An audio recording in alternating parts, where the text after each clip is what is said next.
নমস্কাৰ আপোনালোক সকলোকে মোৰ ইউটিউব চেনেল আসাম এক্সাম কৰ্ণাৰলৈ স্বাগতম জনাইছোঁ। Guwahati university BEd common entrance টেষ্টৰ যিখন নটিছ আছিল সেই নটিছখন ইতিমধ্যে আপলোড কৰা হৈছে, গতিকে আপোনালোকৰ তথ্যখিনি জনাই দিম।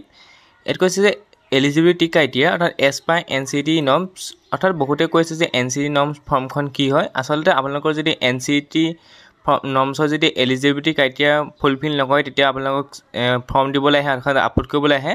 যেতিয়া মই দিছিলোঁ তেতিয়া মোক কিন্তু দেখুওৱা নাছিলে, যেতিয়া মই প্ৰফাইল ক্ৰিয়েশ্যনৰ পৰা ধৰি আপলোড কৰালৈকে চব দেখুৱাইছোঁ, তেতিয়া তাত অহা নাই। কিন্তু হয়তো আপোনালোকৰ এইকাৰণেই দেখুৱাই যে হয়তো আপোনালোকে এলিজিবিলিটি ক্ৰাইটেৰিয়া ফুলফিল কৰা নাই, অৰ্থাৎ আপোনালোকৰ যি পাৰ্চেণ্টেজ সেই পাৰ্চেণ্টেজ হয়তো 50%তকৈ কম আছে বা 45%তকৈ কম আছে, সেইকাৰণে হয়তো আপোনালোকৰ এলিজিবিলিটি ক্ৰাইটেৰিয়াটো আপোনালোকে ফুলফিল কৰা নাই কাৰণে আপোনালোকক NCTE যিখন নৰ্ম সেইখন বিচাৰিছে। গতিকে আপোনালোকৰ যি পাৰ্চেণ্টেজ আছে গ্ৰেজুৱেশ্যন বা মাষ্টাৰ ডিগ্ৰী এয়া যিটো উল্লেখ কৰা আছে সেইটো হ'ব লাগিব। আপোনালোকে হয়তো জানে এক্সাম 100 মাৰ্কছৰ মানে 100 কুৱেশ্যন আহে, আপোনালোকৰ ফুল মাৰ্ক 400 থাকিব। 400ৰে আপোনালোকৰ ছেকশ্যনত থাকিব জেনেৰেল ইংলিছ, জেনেৰেল ইংলিছৰ 100 মাৰ্ক থাকিব, মানে 25টা কুৱেশ্যন। ছেকশ্যন বি জেনেৰেল নলেজত আপোনালোকৰ 120 মাৰ্কছ থাকিব। ৰিজনিং আৰু নিউমেৰিকেল এবিলিটিত থাকিব 80 marks. Section D current Indian education ছিষ্টেমত থাকিব আপোনালোকৰ 60 মাৰ্কছ। আৰু section E ethics and teaching aptitude থাকিব 40 মাৰ্ক, অৰ্থাৎ 10টা কুৱেশ্যন থাকিব ছেকশ্যন ইত। গতিকে আপোনালোকৰ চিলেবাছখন এইখন, আপোনালোকে এইখন চাই আপোনালোকে এক্সামটো দিব লাগিব।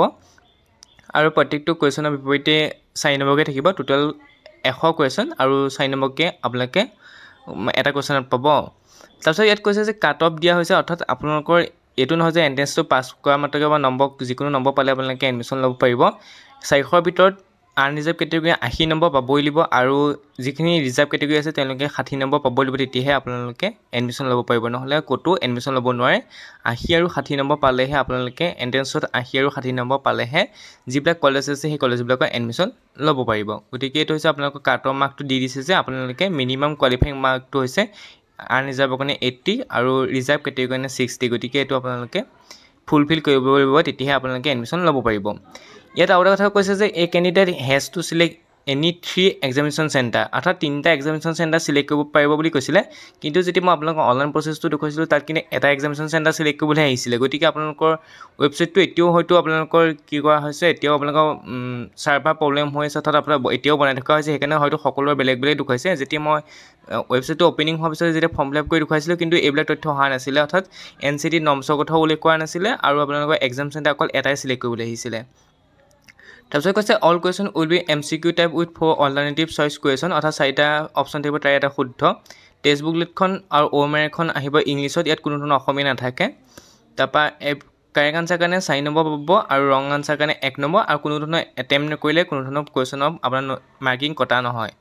মেইন লিষ্ট প্ৰিপেৰেশ্যন কৰা হ'ব, আপোনালোকৰ যিটো এণ্ট্ৰেন্সৰ মাৰ্কছ পাব তাৰ ওপৰত ভিত্তি কৰি আপোনালোকৰ মেইন লিষ্টখন প্ৰিপেৰেশ্যন কৰা হ'ব। এইখিনি আপোনালোকৰ দিয়া হৈছে। গতিকে বহুতে সুধি আছিলে যে NCERT নৰ্মছ কি হয়, সেইটো মতে হয়তো আপোনালোকৰ যদি আপোনালোকৰ গ্ৰেজুৱেশ্যনৰ মাৰ্কছ যদি 50% আৰু 45% নাথাকে, হয়তো তেতিয়া আপোনালোকৰ NCERT নৰ্মছৰ আপলোড দিবলৈ আহে, সেইকাৰণে সেইটো আপোনালোকে চাই ল'ব আপোনালোকৰ গ্ৰেজুৱেশ্যনৰ মাৰ্কছটো এলিজিবিলিটি মানে ফুলফিল কৰিছে নাই। যদি ফুলফিল কৰিছে কিয় এইটো আহিছে সেইটো আপোনালোকে ইউনিভাৰ্চিটিক সুধিব লাগিব, কিয় NCERT নৰ্মছ কি দিব লাগিব যদি আপোনালোকৰ পাৰ্চেণ্টেজ 50 ওপৰত আছে বা 45ৰ ওপৰত আছে। তাৰপিছত যিহেতু আপোনালোকৰ এণ্ট্ৰেন্স ফিজ আছে সেইটো 2000, অৰ্থাৎ আপোনালোকে গোটেই 37খন কলেজ চিলেক্ট কৰিলেও 2000 দিব লাগিব, বা এখন চিলেক্ট কৰিলেও 2000 দিব লাগিব। গতিকে আপোনালোকে গোটেইখন চিলেক্ট কৰি 2000 পে'মেণ্ট কৰিব পাৰিব।